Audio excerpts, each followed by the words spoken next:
Hello everyone. My name is Maria Thomas and I work for Allianz Research, the global team of economists, strategists, sector advisors, and foresight experts of the Allianz Group, led by Ludovic Subran. Welcome to Tomorrow, a podcast where we'll be talking about our latest analyses of economic and capital market developments, as well as our views on trends affecting risk management. Let's get started.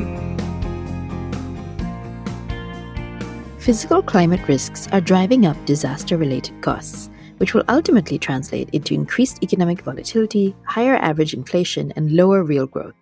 What will this mean for investors? We find out in this episode with lead investment strategist Jordi Basco Carrera and senior investment strategist Bjoern Griesbach. Hello, Jordi and Bjoern. Welcome to the podcast.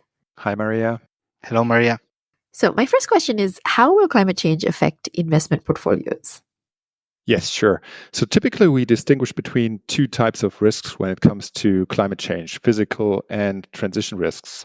Transition risks are typically something like carbon taxes, which means higher costs for companies, and again, which means lower profits. And the second one would be physical risks, which are typically like floods, storms, which destroy houses, factories, transportation lanes.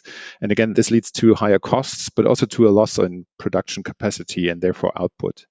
So we focus a lot on these physical risks as well because they have risen rapidly lately. In the US, fixed assets worth 0.5% of annual GDP got destroyed per year over average lately, and this number is rising fast.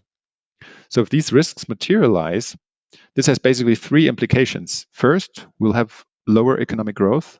Second, we'll have higher inflation because those shocks are negative supply side shocks on the economy, and we'll see more volatility. And these macro environment eventually will translate into capital market returns. So what will that mean for market returns?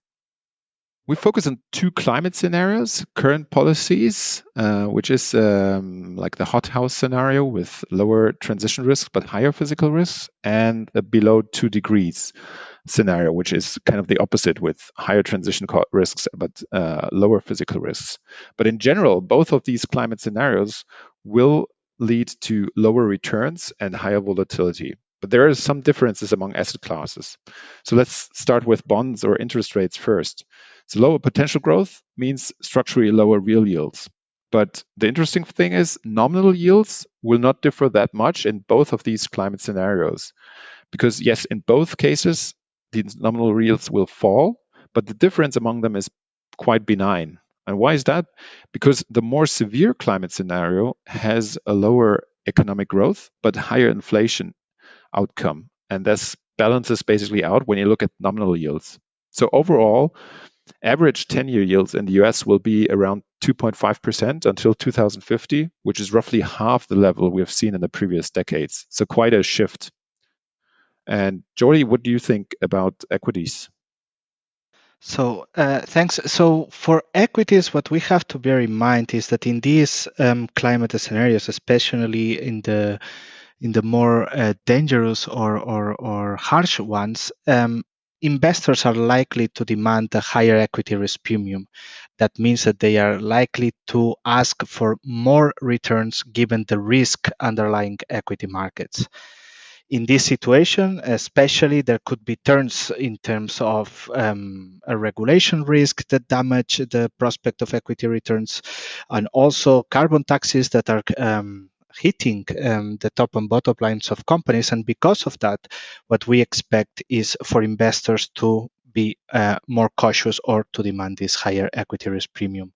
The higher the equity risk premium, the lower the long-term equity returns that we should expect in markets. And just to give you a bit of a sense, in numerically speaking, if we look at the past, what we have experienced in the US, for example, is that equity markets since the 80s, they have performed at around 11% annually in total return terms. That means including the dividend. In our climate scenarios, in both of them, we would be around 5.4% for the more benign one, so the below 2.0 degrees, and at 4.7% for current policies. That means that we would be effectively halving the returns that equities would be able to generate in the future. This, of course, also translates into corporate credit, which corporate credit you could see it as the other side of the coin when it comes to risky assets. So there's equities and then corporate credit. And in terms of corporate credit, we also should expect investors to basically ask for a higher credit risk premium for certain companies that are more vulnerable or are not taking the necessary steps to adapt to these climate scenarios. Numerically speaking, we would shift from the current 100 basis points or 1% credit spread premium that we're seeing right now in markets and we've seen for the past years to around 170 basis points in the case of the more severe climate adverse scenario and 140 basis points in the middle one or less severe market scenario. But overall, when it comes to risky assets, what we could say is that we should expect lower returns and more risk if these adverse climate scenarios materialize. So does this mean the end of the 60-40 portfolio? Not quite so, but the composition could change somewhat. So simply put, we say that 40-60 could be the new 60-40. Let me elaborate a bit on this. A 60-40 portfolio basically refers to a diversified investment portfolio of roughly 60% stocks and 40% bonds. And this composition has delivered a pretty good risk-return profile over the past decades. And why? Well, so far we spoke a lot about returns and volatility. But when you talk about a mixed portfolio, you also need to talk about the correlation among these assets. And the good thing with bonds and equities was that over many economic cycles, there was a negative correlation, which means if bonds lost, equities gained, and vice versa. So over time, both asset classes grew, but the volatility was reduced in a mixed portfolio. And that's why the 60-40 portfolio was so attractive in the past. Now, if we look forward, we do not only see lower returns and higher volatility among both asset classes, we also see more periods of positive correlation among them. This is when both asset classes lose value at the same time. And this is usually happening when you have supply-side shocks to the economy. And this is something to be expected to happen more often when natural disasters will become more frequent. So this means, in general, the hedging effect in a mixed portfolio will be lower going forward, meaning volatility will increase, along with the already mentioned lower returns. Now, a second thing that we find when looking at mixed portfolios is that equities will lose comparatively more attractiveness than bonds because returns will drop more per unit of volatility, so to say, than bonds. And this means when you look at the optimal risk-return profile of different mixed portfolios, the optimal one will be the one where you increase the bond share comparatively to equities a bit. And this should be the better choice for the future according to our climate scenarios. So 60-40 could become 40-60. Okay, and my last question is, what does this all mean for policymakers?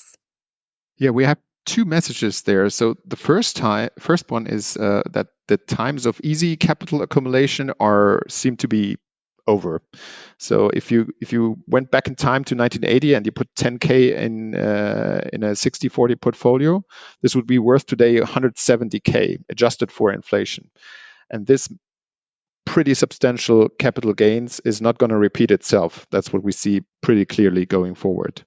And it's important for everyone to keep this in mind. So even if you change the composition of the portfolio, the returns will be much lower. And this is a very important thing for policymakers, for the society as a general, to keep in mind when looking into the future, especially when you think about long-term investments such as your pension. And the second one is that returns will be lower, that's what we see, and more volatile in the more severe climate scenario. So despite the many other positive aspects of mitigating climate change, you can also put a price tag onto it. Basically, it pays off financially to stop climate change. Okay, thank you very much, Jordi and Bjoern. Thank you, Maria. Thanks a lot. Thank you so much for listening. You can find the full report we just spoke about on our website. We'll leave a link in the show notes. If you'd like to discover more of our research, You can also follow the Ludonomics newsletter on LinkedIn. We'll leave a link down below for that too. If you like the podcast, please send it to any of your friends who might like it too, and leave us a rating and a review. We'd love to hear your feedback.